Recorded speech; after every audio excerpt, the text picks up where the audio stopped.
Bonjour à tous, donc je reviens vers vous après 2 semaines d'absence donc pour une vidéo qui sera une vidéo coup de gueule. Donc c'est la vidéo 25, la 23 et la 24 viendront, j'ai beaucoup de rush mais comme j'avais beaucoup de travail, j'ai pas pu réaliser les montages vidéo et vous publier tout ça. Donc pourquoi un coup de gueule aujourd'hui? Pour vous expliquer donc plusieurs sujets par rapport au glyphosate qui est l'événement médiatique en ce moment du monde agricole, mais également sur les différentes méthodes de production en système de culture.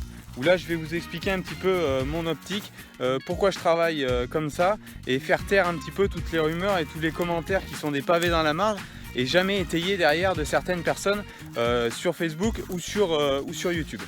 Donc à tout de suite.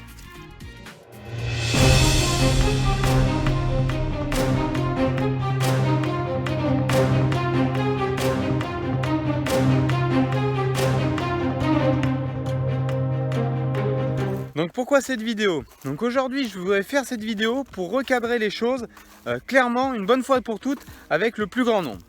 Donc à chaque fois aujourd'hui je ne m'évertuerai pas à vous répondre sur toutes les provocations aujourd'hui parce que j'en ai un petit peu marre d'écouter et de voir sur certains réseaux sociaux des commentaires par rapport aujourd'hui au semi-direct sous couvert vivant qui est un peu, je respecte les gens qui le font et qui le font bien et intelligemment.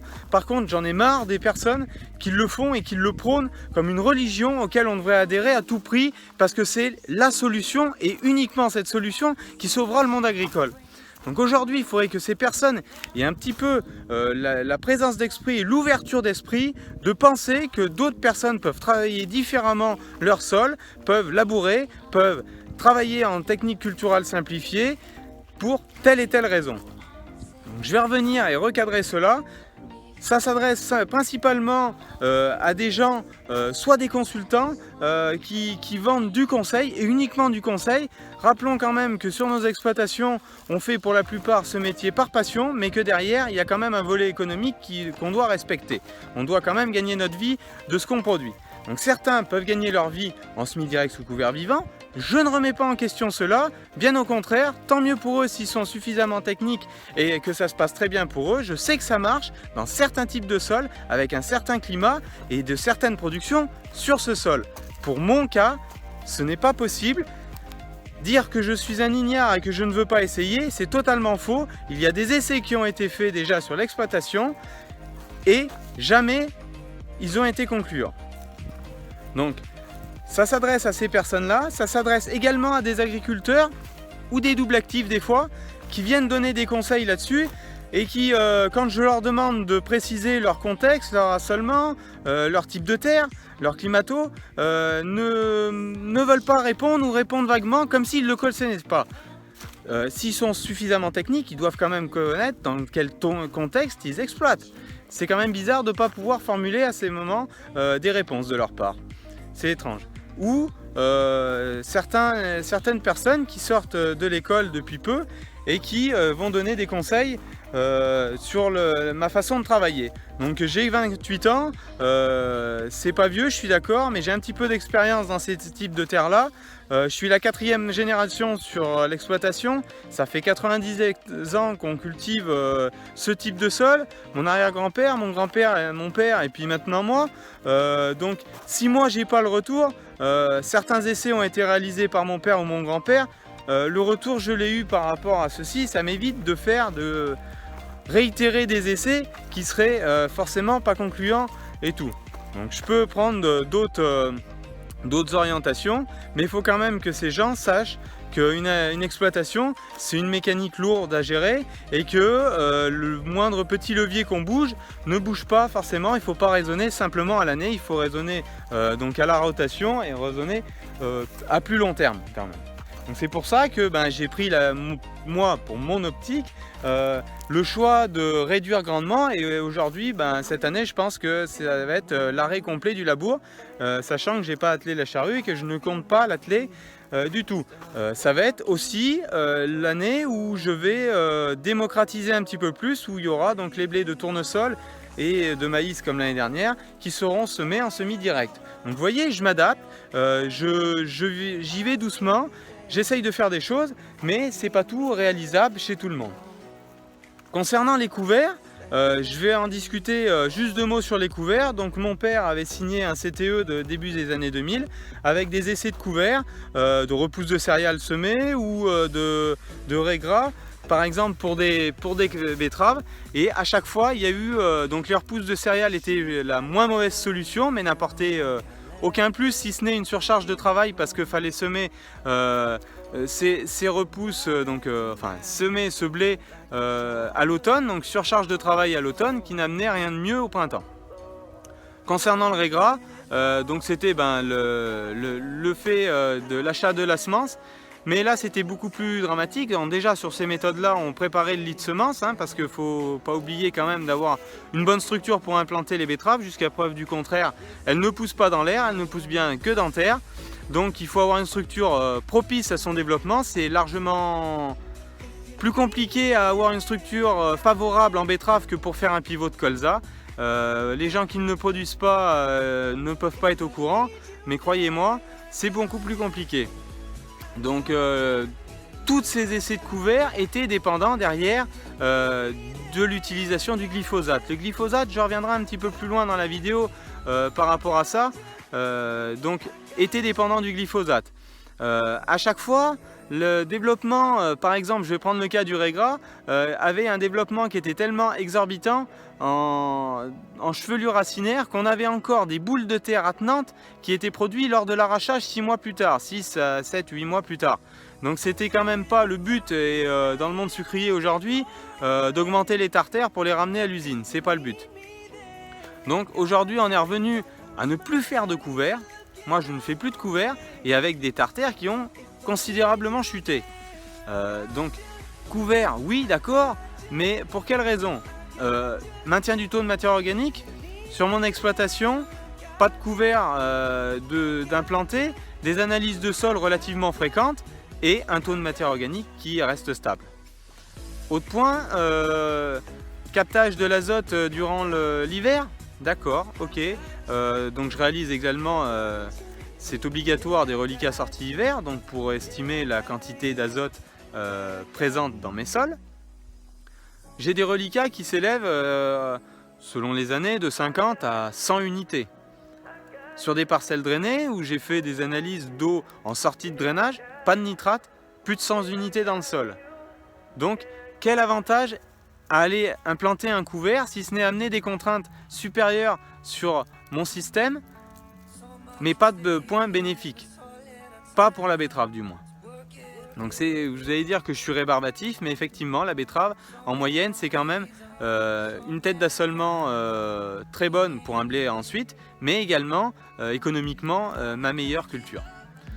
Donc voilà, j'ai pas le choix, enfin j'ai pas le choix, si j'ai le choix, mais je ne veux pas l'abandonner parce que dans un contexte économique relativement compliqué, c'est une culture de plus. Allez dire que j'ai une rotation courte, je veux bien, mais j'ai quand même des rotations de 4 à 6 ans selon les parcelles. Avec 5 cultures aujourd'hui sur l'exploitation, peut-être demain 6, c'est quand même loin d'être le cas de tout le monde.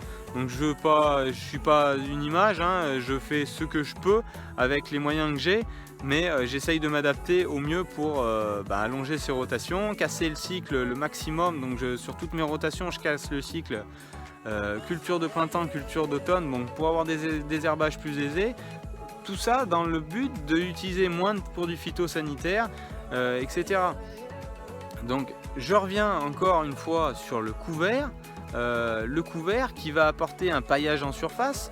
Vous allez rebondir, peut-être une moutarde pour des betteraves, peut-être oui, mais à chaque fois donc la moutarde va geler, pas dépendante au glyphosate, on est d'accord, c'est très bien. Le problème c'est qu'elle va se déposer en surface, et on a vu aussi lors des essais à l'apparition des premiers semoirs à 10 couvreurs, je ne vais pas faire de marque ici, mais les premiers semoirs à 10 couvreurs sur le secteur, où des essais de semis direct au printemps ont été réalisés dans des pailles de moutarde, comme par exemple, et ont amené, comme moi je l'ai vécu cette année avec trop de débris végétaux en surface, une accentuation des phénomènes de gel sur betterave. Donc c'est pas un but non plus économique de ressemer une betterave, sachant qu'un ressemis coûte 300 à 350 euros de l'hectare. C'est plus de 10 tonnes de potentiel de perdu, c'est absolument pas un objectif d'avoir des débris en surface pour être à la merci de ces soucis de gel durant la levée. Donc ça je l'ai vécu cette année, je vous l'avais en vidéo dans la vidéo #4, donc vous voyez réellement, et j'avais pas de couvert, c'était simplement le fait de ne pas avoir fait un déchômage de plus qui brasse cette paille pour aider les décompositions.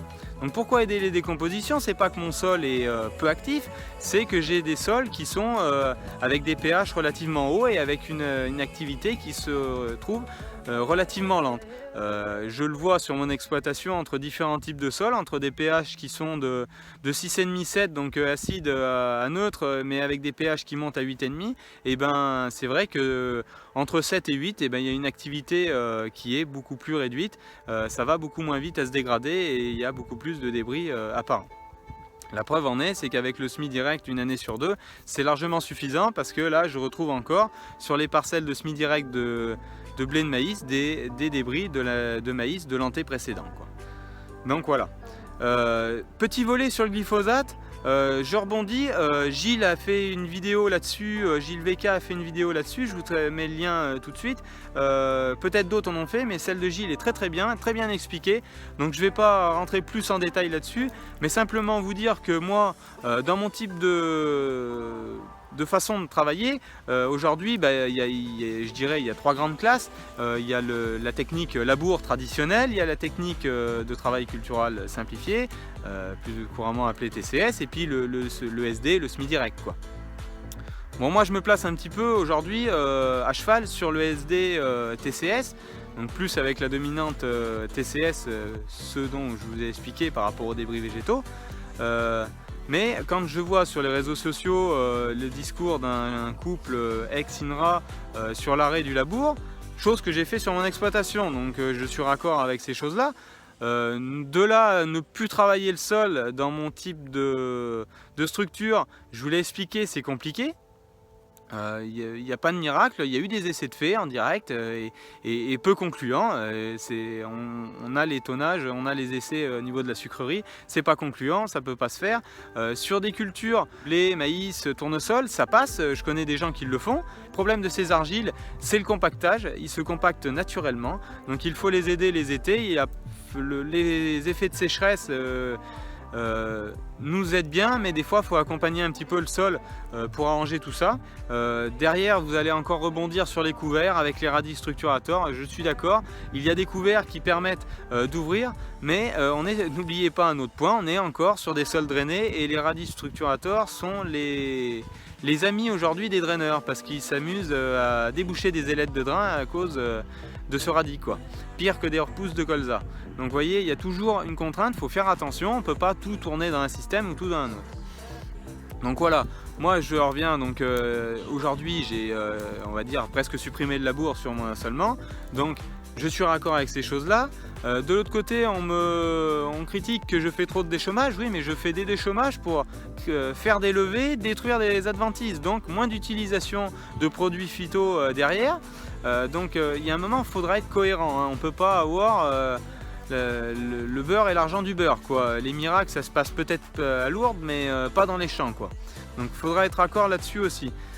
Derrière, on a quand même un devoir sur, par exemple, des problématiques telles que l'ambroisie. Suite aux moissons d'été, on a souvent des pousses d'ambroisie. On est dans une zone assez problématique avec ça. La population, il y a bon nombre de personnes qui sont allergiques à ce pollen, qui est très allergène. Donc faites attention, on doit les détruire. Si je les détruis pas de façon mécanique, ça sera de façon chimique.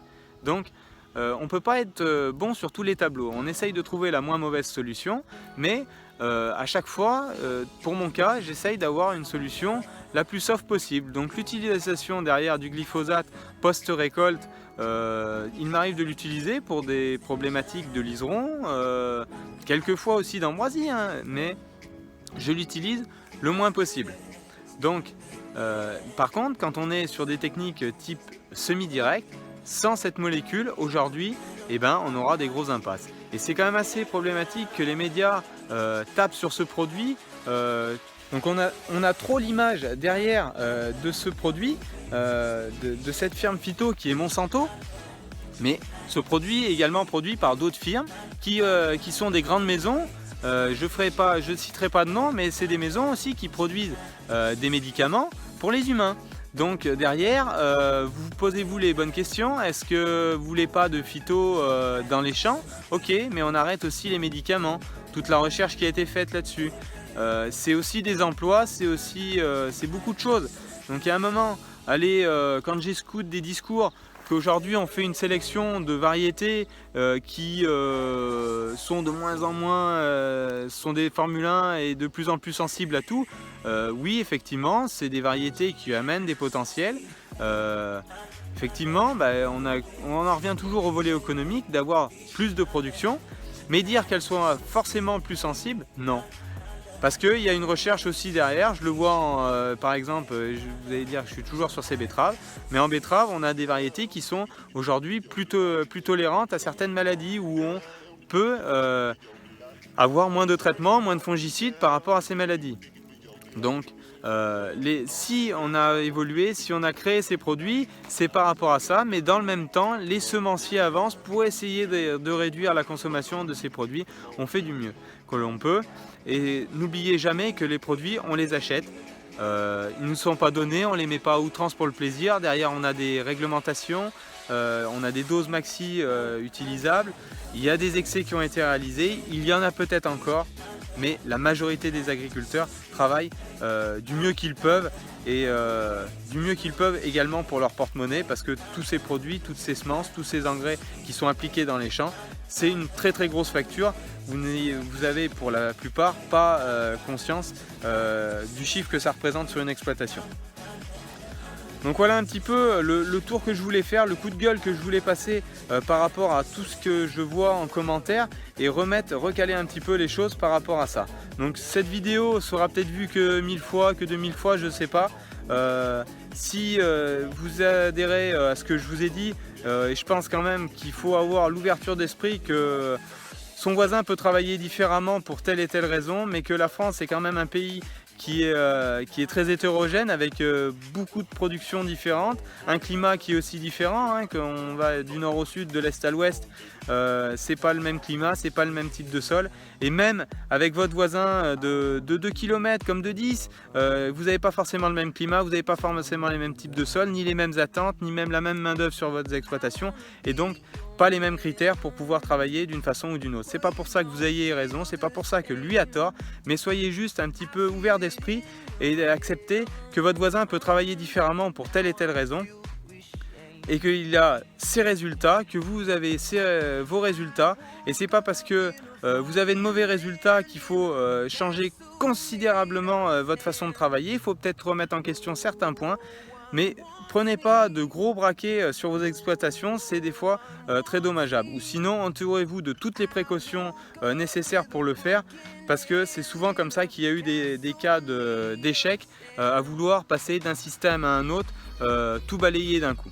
Il faut adapter son système, ça peut prendre 10 ans, ça peut prendre 15 ans, c'est des fois très très long. À l'image, moi, je le vois de certaines conversions en agriculture biologique qui ont été longues, mais au final qui sont de belles conversions et qui se passent bien aujourd'hui.